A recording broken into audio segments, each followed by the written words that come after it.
Hi, my name is Mark Polton. I'm a buy and hold real estate investor in the greater Charlotte, North Carolina area. Today I wanted to discuss staying the course and being true to your goal. I have a W-2 job. That job is going away.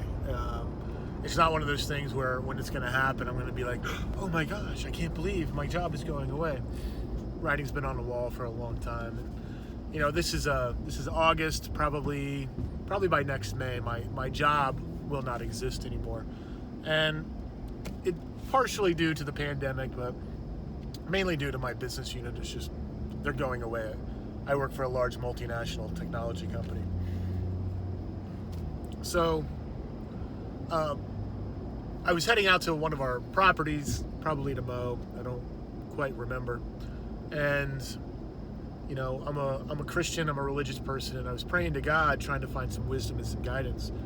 And I remember asking that, you know, I can find another job or a place to slide into. And, you know, I figured at our present pace, I would probably need about 3 more years before I could retire. I like to bring my wife home next year. She's tired of working, and, you know, she can concentrate on the business some more. Large tow truck next to me.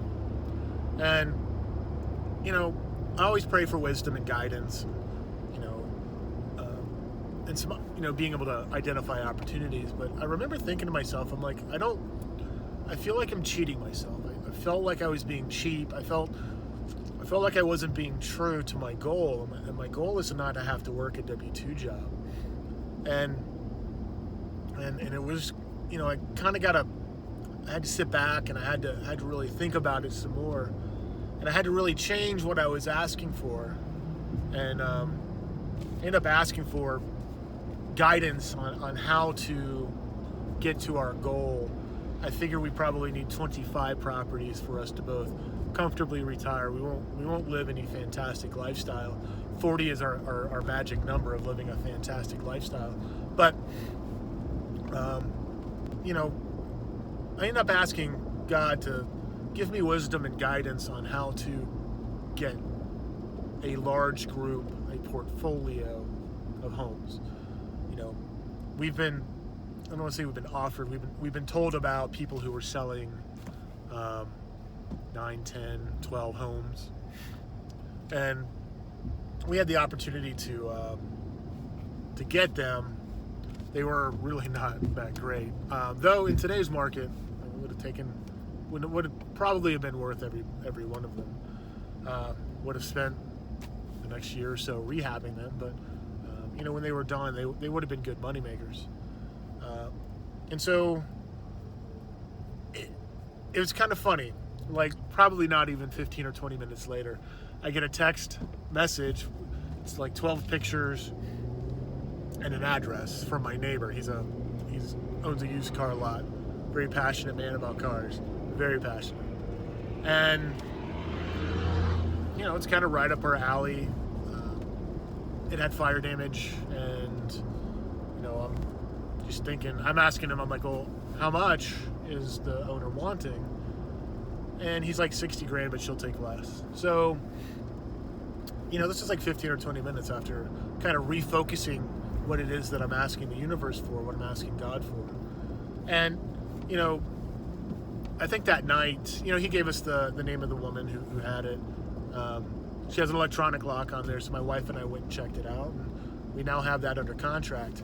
Could have gotten it for less. It's worth all 60 grand that she's asking for it. I don't want to rip her off. And, she's trying to start a new life. She just wants to get out of this mess. And there's a lot of drama for her around it, and she just wants that drama gone. We'll probably end up taking out a 401k loan for that.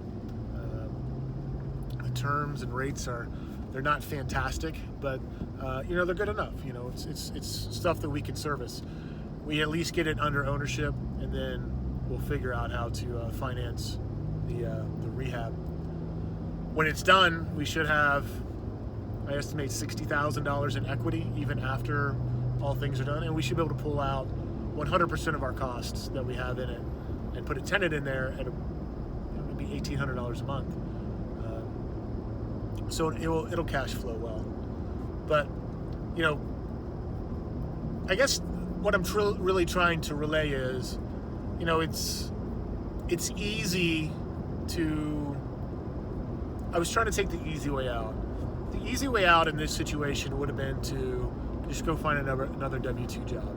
It's safety, it's security. I know that's a myth, but, you know, psychologically speaking, you know, it's something I've known since I was 17, certainly since I was 18. And I've never really not had a job, certainly for not long periods of time. So maybe I was just a little scared of. It was a little scary when I was trying to confront, you know, not having a W-2 job and then just relying on this business that we built. But, you know, there is a path. I see a light. I have my personal financial statement, and I see that, you know, if we do a little work here and we do a little work there and we get a few more homes and maybe we do some cash out refis here, consolidate some debt over there, there is a path for retirement soon. So in the end, you know, stay true to your goal.